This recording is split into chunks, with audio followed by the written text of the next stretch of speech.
Assalamualaikum warahmatullahi wabarakatuh. Dengan saya Yuli, salah satu tenaga pendidik di Kota Surakarta. Nah, di sini saya akan menyampaikan catatan saya seketika pandemi COVID-19. Ya, saya akan menceritakan sedikit tentang COVID-19 ya. Sejak kapan kami merasakan adanya dampak dari COVID-19 ini. Semua berawal ketika bulan Maret kemarin ya. Bulan Maret kemarin itu KLB untuk Kota Surakarta. Karena ditemukannya satu kasus positif di Kota Surakarta ini, sehingga lembaga pendidikan di Kota Surakarta juga berdampak, yaitu diharuskan untuk melaksanakan pembelajaran secara daring. Pandemi COVID-19 ini menjadi salah satu sejarah baru di hampir seluruh negara di dunia ini. Nah, untuk Indonesia sendiri, pandemi COVID-19 ini menimbulkan dampak yang sangat signifikan bagi seluruh kehidupan masyarakat di Indonesia. Contohnya saja di bidang ekonomi. Di bidang ekonomi jelas ya, karena pandemi COVID-19 ini tingkat pendapatan masyarakat juga menurun dari yang misalnya awalnya masyarakat bisa berjualan dengan leluasa sehingga mendapatkan tingkat pendapatan yang tinggi.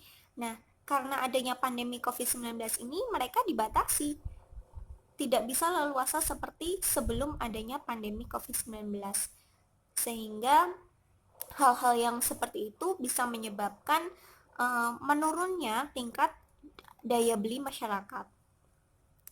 Nah, di bidang industri, tingkat produktivitas produsen, para pengusaha dari usaha kecil hingga makro, itu juga sangat mengalami penurunan tingkat produktivitas, sehingga mereka tidak sedikit yang mengalami gulung tikar, mengalami kerugian yang sangat besar karena pandemi COVID-19 ini. Di bidang kesehatan, tenaga medis dijadikan sebagai garda terdepan untuk menanggulangi COVID-19. Mereka dituntut untuk melaksanakan tugasnya hampir 24 jam, dan tidak sedikit tenaga medis yang mengalami kelelahan berat sehingga kesehatan mereka terganggu. Tidak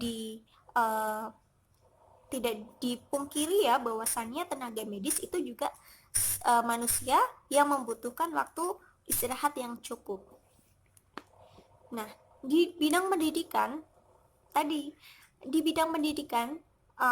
karena adanya pandemi COVID-19 ini menjadikan Menteri Pendidikan dan Kebudayaan memberikan kebijakan belajar dari rumah. Otomatis pembelajaran dilaksanakan secara online, tidak tatap muka seperti biasanya sebelum pandemi COVID-19. Nah, pembelajaran secara online ini dibutuhkan penyesuaian yang sangat luar biasa ya antara guru dengan siswa. Karena yang awalnya tatap muka bisa langsung bertemu dengan siswa, memberikan materi secara langsung dengan siswa. Nah, sekarang karena harus online, jadi harus memikirkan media apa yang bisa digunakan untuk mendukung proses pembelajaran online itu. Setelah itu, juga harus menyesuaikan dengan tingkat kemampuan siswa.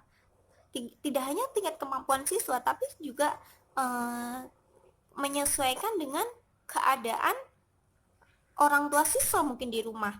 Apakah mereka mempunyai gadget yang bisa digunakan untuk proses pembelajaran online, atau apakah orang tua siswa juga memiliki kuota ya, menyediakan kuota untuk anaknya melaksanakan pembelajaran online atau tidak, kayak gitu kan harus menyesuaikan semuanya.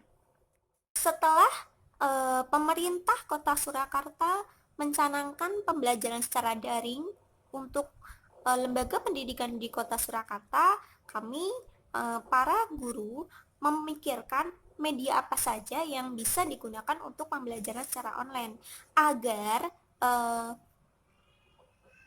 agar pembelajaran itu bisa berjalan dan proses penyaluran materi terhadap siswa juga berjalan sama seperti pada saat pembelajaran secara tatap muka.